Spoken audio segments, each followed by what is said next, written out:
11월 17일 정치권의 뜨거운 말말말 강아랑을 정치톡 시작하겠습니다.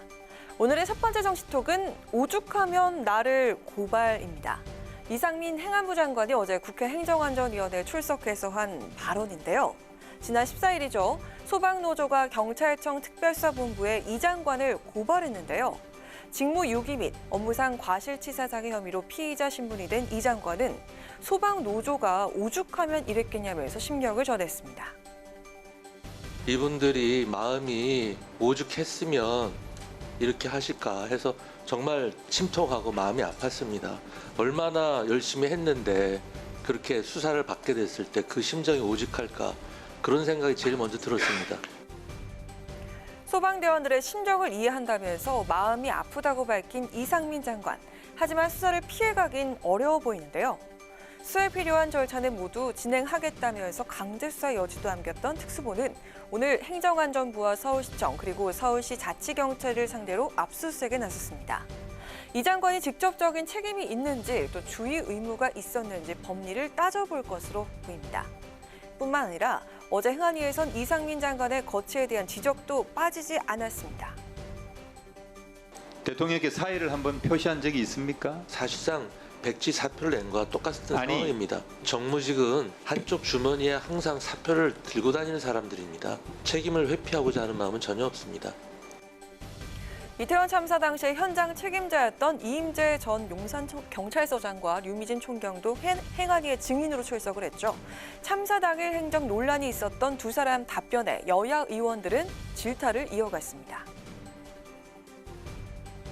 뒷짐을 진 채 이태원 파출소로 걸어가는 모습이 담겨진 게 나왔는데 이것은 좀 상황의 심각성을 몰라서 그랬던 겁니까? 왜 그렇게 처신하셨습니까? 예, 정말 죄송합니다.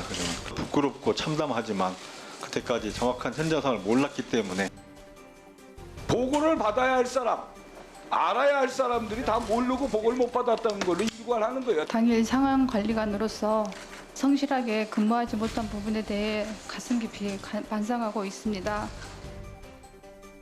특수본은 오는 21일 이임재 전 용산경찰서장과 최성범 용산소방서장 등 피의자로 전환된 이들을 소환해 조사하겠다는 방침입니다. 재발을 막기 위한 대책 마련과 책임 소재를 가리기 위한 정치권의 질타도 이어지고 있는 만큼 이태원 참사 사건이 어떻게 매듭지어질지 지켜봐야겠습니다.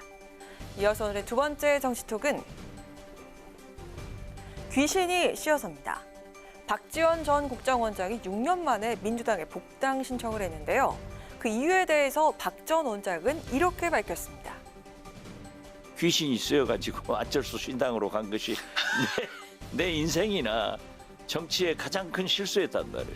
그러면 돌아가야지. 김대중 대통령이 창당했고 혼이 박힌. 제가 거기 있어야 되는데 뭐 얼마 전에 이재명 대표도 만났고 6년 전 민주당을 탈당해 안철수 신당으로 옮겨간 것을 두고 귀신을 씌워서 그런 것이라며 당시 자신의 선택을 두고 강한 자책과 비판을 쏟아냈습니다.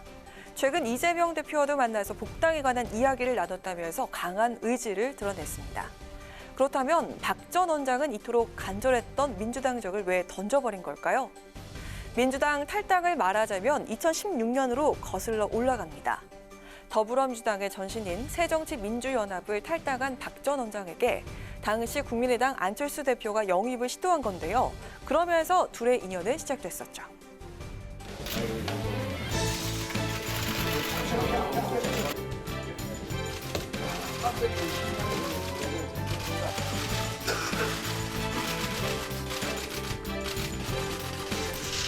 저는 국민의당에 입당하면서 우리 국민의당이 총선에 승리하고 정권 교체를 이룩해야 한다고 강조를 했습니다.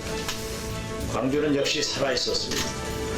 수천 명의 지지자들이 열광적으로 지지하고 저는 이 남쪽에서 부는 바람을 수도권으로 어떻게 해서든지 불어올리도록 최선의 노력을 기울이겠습니다.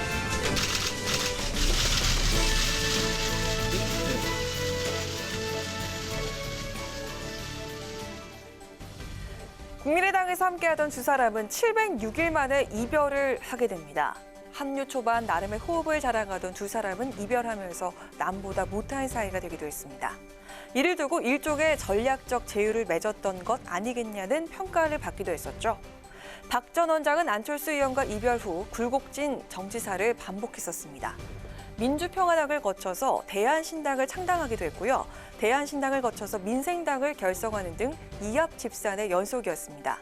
뿐만 아니라 21대 총선에서 원래 지역구였던 전남 목포에 출마를 했지만 민주당 김원희 후보에게 패배를 맛보기도 했죠. 하지만 이후 문재인 정부 때 국정원장으로 화려한 복귀를 했었습니다. 민주당 탈당 후 우여곡절이 많았던 박지원 전 원장, 김대중 전 대통령의 혼이 담긴 민주당에 자신이 있어야 한다면서 강조하고 있습니다. 민주당에선 박 전 원장의 복당에 어떤 선택을 내릴까요? 지금까지 강아랑의 정치톡이었습니다.